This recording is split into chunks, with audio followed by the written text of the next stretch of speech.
I am Jeffrey Rocoa. This is my Potter's Journal. I just finished a series of videos leading up to my 500th featuring faces. Okay, the question is now, what do I do now?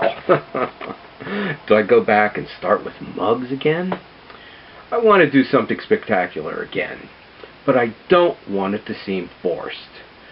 But what do you know? Something presented itself.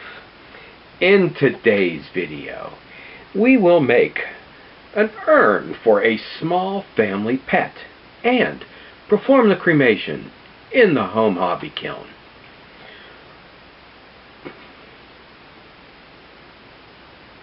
Okay. Oh, okay. Let's start from the beginning. I got a text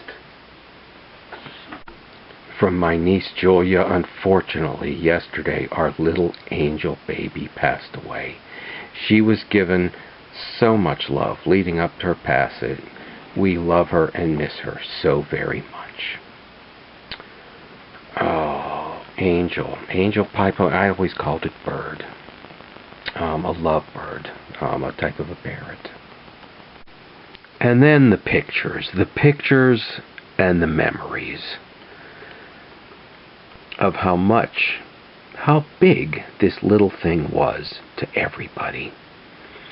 When Bird came here, when they were on vacation, it was my beloved dog Ralph's friend that they spent time together. And when I would go there, I would always say hello to Bird. And then this one that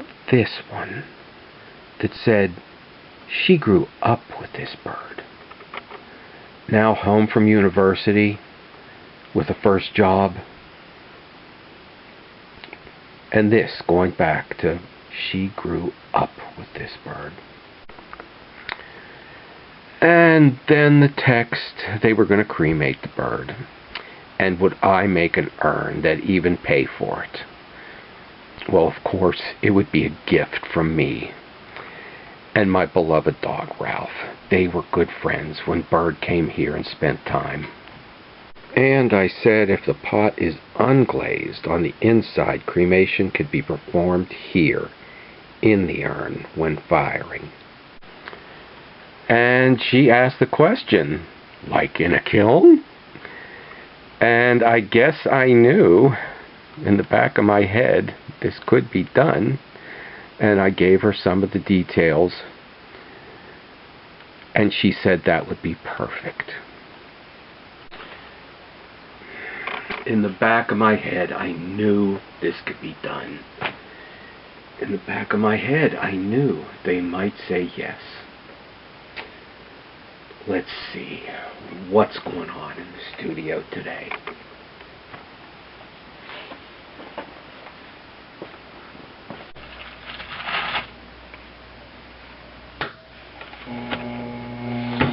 This is the hardest pot I ever made. The hardest pot at 1 3/4 pounds I ever made.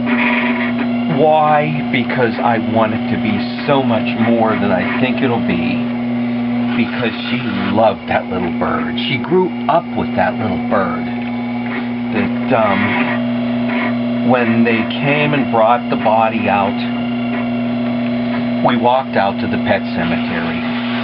And I reminded her that their first bird was buried here. But she was very, very young, maybe just past being a toddler at the time. And she remembered the first bird, and she said the first bird didn't like her. And the first bird grew up in a family of 2 single people who were not kids. So this one grew up with her. This one was raised with her. And they were very close.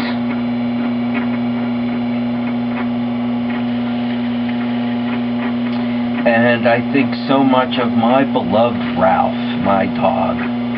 Now first there was Ralph the dog. She was an amazing creature. When she stood next to me and people were around, they looked at me like I was a bigger person when she stood next to me. However, the second Ralph I was so much closer to, that he and I understood each other perfectly, that he was an artist, a poet, a philosopher, a gourmet. Brute eats dog food. But back to Bird. And Bird would come here on vacations, when they were on vacations, when they were out of town. So Bird did spend time here. And like any pet that would come here, a family, and spend time when somebody was away, or like when you go to camp. Okay, Bird had a nickname here. It was not Angel Pie Pony, it was Bird. And Ralph and Bird were friends. Somehow he knew. This was not something to be chased. This was not something to try to put your mouth around. That this was part of the family. And I would, at a time each day, bring the cage down and let Ralph say a little hello. And when Ralph went to visit at their house, actually he stayed there a number of times when I was traveling, when I was out of the country. So I don't know what happened then and there. But I know when I was there with him, he would always go over and give Bird a little sniff and a nod.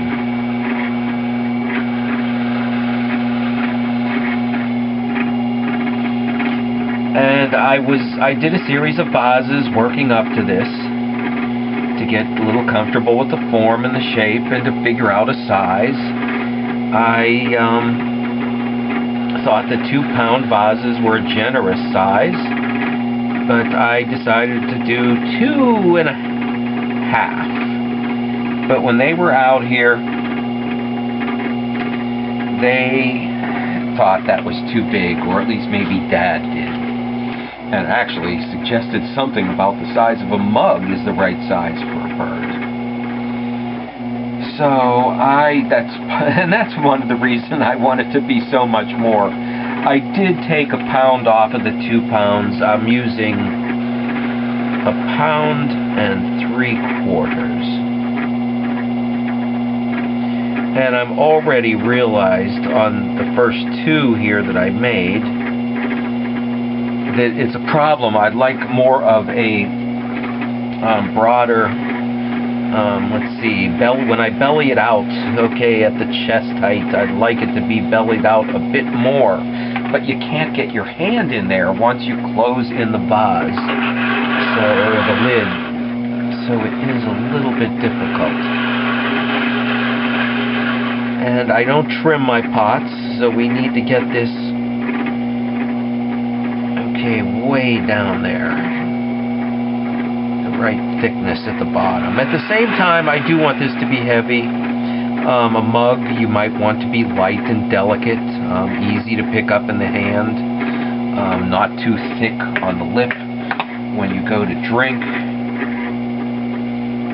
But here this is going to sit, and we want it to sit sturdily and strongly on a shelf. We don't want something to knock it down.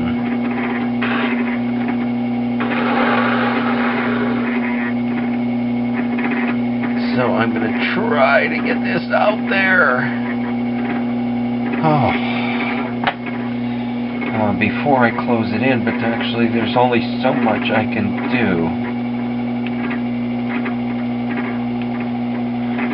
Okay, we do have a lot of clay up here yet.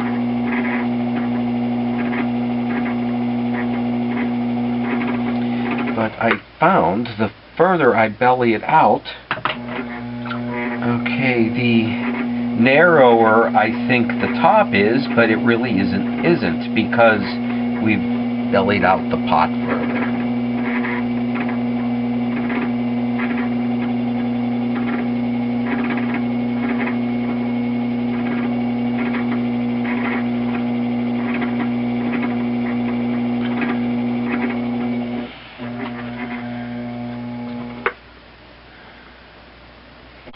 And here are the lids that were thrown just after the jars yesterday.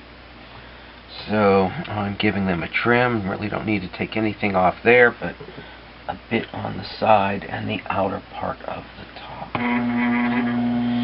Okay, and no tap center. There's lines in the wheel. I just place them in the center of the lines for a small piece. Okay, it shouldn't be much out of center. I made 4 of the jars, and 1, 2, 3, 4, 5, 6, 7, 8 of the lids. There are so many who try to fix a problem after with magic clay repair that, from what I'm told, doesn't work. Or glue or slip. I find it easier just to make an extra one. Now normally I would just say these are little bowls that could be used for anything, but since they're going to be glazed on this side, I haven't figured out what we'll do with the extras yet.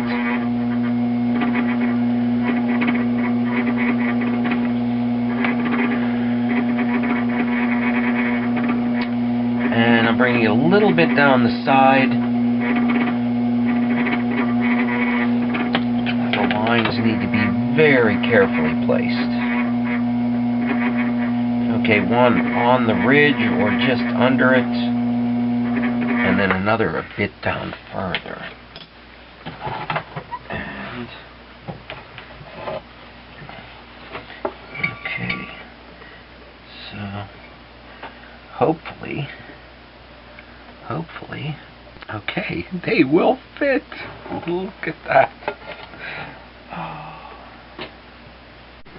Now, I did warn her it would take a couple weeks to make, and I'd even need a week just to think about it. But at some point, she did get nervous probably and said, "Can I ask how my sweet girl's urn is coming?" And nothing had happened yet. But fortunately, I had a finished piece that I could show the glaze results, and I had worked it out in my potter's journal, some ideas for some different style urns. So I was able to send her that, even with one with the details for her special bird. This we will get to in the next video, along with the firing and the cremation. For the urn, I made multiple lids to make sure we got one that fit. I still have the sgraffito with the name to do here. And we will do the cremation today. This is how Angel Pie Pony came to me.